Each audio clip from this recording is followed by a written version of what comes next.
الحمدللہ رب العالمین والعاقبۃ للمتقین والصلاۃ والسلام علی اشرف الانبیاء والمرسلین۔ عزیز طلبہ اکرام، السلام علیکم ورحمۃ اللہ وبرکاتہ۔ یا رب صلی وسلم دائما علی حبیبک خیر الخلق کلہم۔ عزیز طلبہ، آج ہمارا 9واں لیکچر ہے فرسٹ ایئر اسلامک اسٹڈیز کا، جس کے اندر ہم عقیدہ ملائکہ یعنی فرشتوں کے متعلق پڑھیں گے۔ فرشتے اللہ تعالیٰ کی ایک نوری مخلوق ہے جس کو اللہ تعالیٰ نے نور سے پیدا کیا ہے۔ نور اللہ تعالیٰ کی ایک مخلوق ہے، ایک اللہ تعالیٰ کا ذاتی وصف ہے۔ اللہ تعالیٰ نے اپنے وجود کے نور سے نہیں پیدا کیا، کیونکہ اللہ کا جز بھی اللہ ہے، اللہ کا کل بھی اللہ ہے، اللہ کے جز سے کچھ بھی نہیں بنا۔ مثال کے طور پہ ہم کہتے ہیں میں نے انسان دیکھا بن گردن کے، یا میں نے انسان دیکھا بغیر ڈھانچے کے، تو انسان اکیلی گردن کو بھی انسان کہا جاتا ہے اور اکیلا ڈھانچے کو بھی انسان کہہ دیا جاتا ہے، دھڑ کو بھی انسان کہہ دیا جاتا ہے۔ جز پر بھی بعض دفعہ کل کا اطلاق ہوتا ہے۔ اللہ کا جز بھی اللہ ہے، اللہ کا کل بھی اللہ ہے۔ اللہ کے جز سے اللہ نے کوئی کچھ بھی پیدا نہیں کیا، کیونکہ پھر تو وہ بھی اللہ ہی ہو جائے گا۔ اللہ نے فرشتوں کو نور سے پیدا کیا۔ یہ ایک نورانی مخلوقات ہے جو عام طور پہ انسانوں کو نظر نہیں آتی۔ بعض اوقات فرشتے جب شکل بدل کر انسانوں کی شکل میں بھی آ جاتے ہیں، انسان کی ملاقات ہو سکتی ہے۔ حضور پاک صلی اللہ علیہ وسلم نے بھی بعض اوقات فرشتوں کو دیکھا ہے اور بعض اوقات نہیں دیکھا، یعنی بعض اوقات فرشتے دکھائی دیتے ہیں اور بعض اوقات دکھائی نہیں دیتے۔ فرشتے اللہ کی نوری مخلوق ہے جو خواہشات سے پاک ہے، جو کھانے پینے سے پاک ہے، تمام قسم کی ضروریات سے وہ پاک ہے، وہ اپنی اپنی ذمہ داریوں پہ کاربند ہے۔ ملائکہ کی ذمہ داریاں اللہ تعالیٰ نے کون کون سی لگائی ہیں؟ اللہ تعالیٰ نے ملائکہ کو مختلف ذمہ داریاں سونپی ہوئی ہیں۔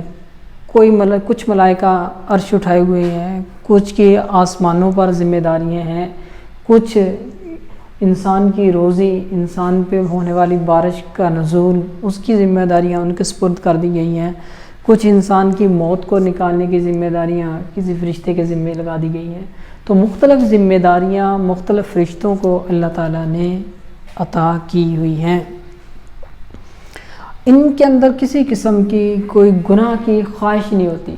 یہ گناہ کا نہ کرنا یہ انسانوں سے بڑی فضیلت نہیں ہے، کیونکہ انسانوں کے اندر خواہشات ہیں، نہ کریں بہت اچھی بات ہے۔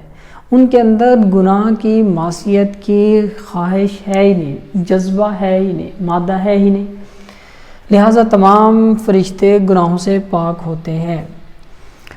مشہور کون کون سے فرشتے ہیں؟ ایک ہے رضوان۔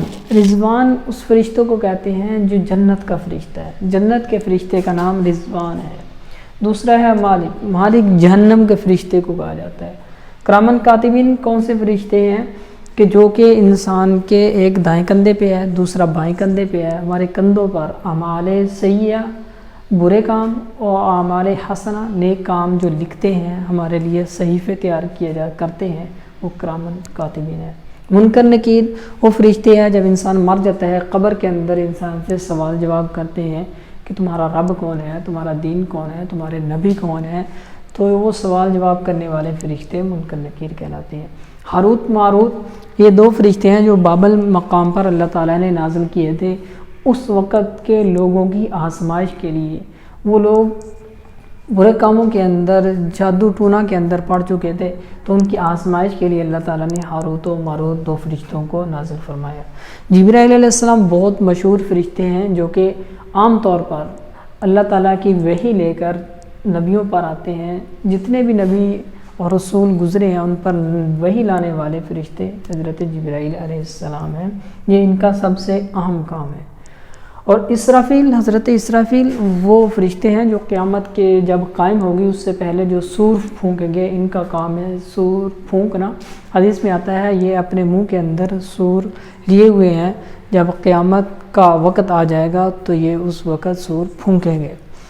اسرائیل علیہ السلام یہ فرشتے انسانوں کی روحوں کو قبض کرتے ہیں انسانوں کے بدن سے، روح کو جدا کر کے جب انسان کی باڈی ڈیڈ ہوتی ہے اس سے پہلے حضرت اسرائیل علیہ السلام آ کر ان کی روح کو قبض کرتے ہیں۔ ایک حدیث میں آتا ہے کہ اسرائیل علیہ السلام روزانہ ہر گھر کے اندر 5 دفعہ چکر لگاتے ہیں اور انتظار کرتے ہیں کہ اس کی موت کا وقت کب آنے والا ہے۔ اور اس کی ایک خصوصیت یہ ہے کہ انہوں نے جو روح کو قبض کرنی ہوتی ہے، جگہ اور وقت دونوں طے شدہ ہوتے ہیں کہ فلاں جگہ پہ فلاں وقت میں روح قبض کرنی ہے۔ میکائیل علیہ السلام وہ فرشتے ہیں جو کہ انسانوں کے لیے رزق اور نازل ہونے والی بارش کے انتظامات کو سنبھالتے ہیں۔ یہ مشہور فرشتے ہیں۔ اس کے علاوہ فرشتوں کی تخلیق کے اندر یہ بھی ہے کہ ان کے پر ہوا کرتے ہیں۔ فرشتوں کے کتنے پر ہوتے ہیں؟ بعض فرشتوں کے 2 پر ہیں، بعض کے 3 ہیں، بعض کے 4 ہیں، بلکہ آپ صلی اللہ علیہ وسلم نے فرمایا کہ میں نے جبرائیل علیہ السلام کو ایک دفعہ دیکھا کہ جبرائیل کے 600 پر تھے۔ لہٰذا مختلف فرشتوں کے مختلف پر ہوا کرتے ہیں۔ اور ان فرشتوں کی جسامت کتنی ہے؟ حدیث میں آتا ہے، آپ صلی اللہ علیہ وسلم نے فرمایا کہ جو عرش کو فرشتے اٹھائے ہوئے ہیں ان میں سے ایک فرشتے کے جو کان کی لو ہے اور اس کا جو کندھا ہے، اس کے درمیان کا جو فاصلہ ہے اتنا تھا جتنا کہ 700 برس کا، یعنی 700 برس کا مطلب یہ ہے کہ 700 سال ایک پرندہ پرواز کرے، جتنا فاصلہ وہ طے کر لے گا 700 سال کے اندر، اتنا اس کا درمیانی خلا تھا کان کی لو اور کندھے کا۔ تو آج کے ہمارے لیکچر کے اندر ہم نے فرشتوں کے متعلق پڑھا۔ فرشتے کون سے ہوتے ہیں؟ ملائکہ، یہ جمع کا صیغہ ہے اور اس کا واحد آتا ہے ملک، جس طرح کہا جاتا ہے ملک الموت، ملک یہ اس کا واحد کہلاتا ہے۔ آج کے ہم سبق کو اسی پہ ختم کرتے ہیں۔ السلام علیکم ورحمۃ اللہ۔